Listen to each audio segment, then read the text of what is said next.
The judge is denying a request for a mistrial in the E. Jean Carroll civil battery and defamation case against former President Trump. The author is accusing Trump of raping her in the 90s and then defaming her when she wrote about it, accusations Trump denies. Trump's attorney, Joe Tacopina, had asked for a mistrial, saying the judge mischaracterized elements of the case and improperly shut down certain lines of questioning during cross-examination. Senior investigative reporter Aaron Katursky is outside the courthouse in New York with more on that. Aaron, what's behind these claims from Joe Tacopina, and how did the judge react? Joe Tacopina had been limited by the judge in how far he could go in asking E. Jean Carroll certain questions about her past and her decision-making. He wanted to explore with her why she didn't go to the police, for example, or why she didn't pursue security camera footage from Bergdorf Goodman, the department store where she says Trump attacked her in the mid-1990s in a dressing room.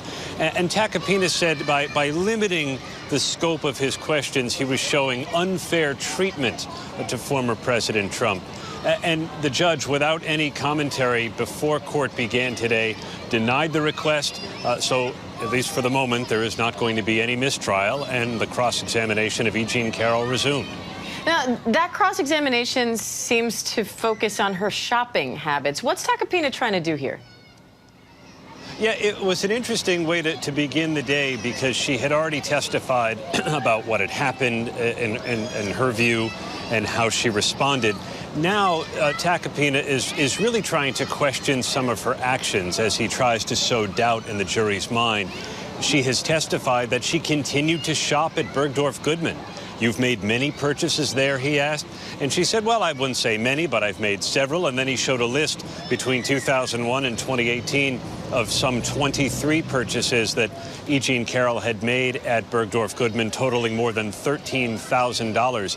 And I think the inference here is that she's returning somewhat frequently to a place where she was allegedly raped. And this has been a line of questioning that's also continued from Tacopina just now. He's confronted E. Jean Carroll with some of her advice columns from over the years, where she advises her readers who've been sexually assaulted to go and report them to the police or to the New York City Sex Crimes Unit at the Manhattan DA's office.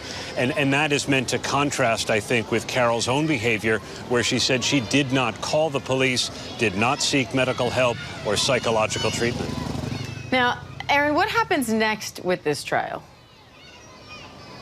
Well, E. Jean Carroll remains on the witness stand, and she is going to be cross-examined for some additional period of time. It seems as if Tacopina may be winding down. Then her attorneys will have a chance to redirect her, maybe clean up any testimony they feel may be sticking in jurors' minds. And then a bit later on, we expect to hear from two women who Carroll says she told at the time of the alleged attack about what had happened to her. Those two women, Carol Martin, a former television anchorwoman, and Lisa Birnbach, a writer, are expected to testify, along with two other women who say Donald Trump sexually assaulted them, which he denies. All right, Aaron Katursky for us. Thanks, Aaron.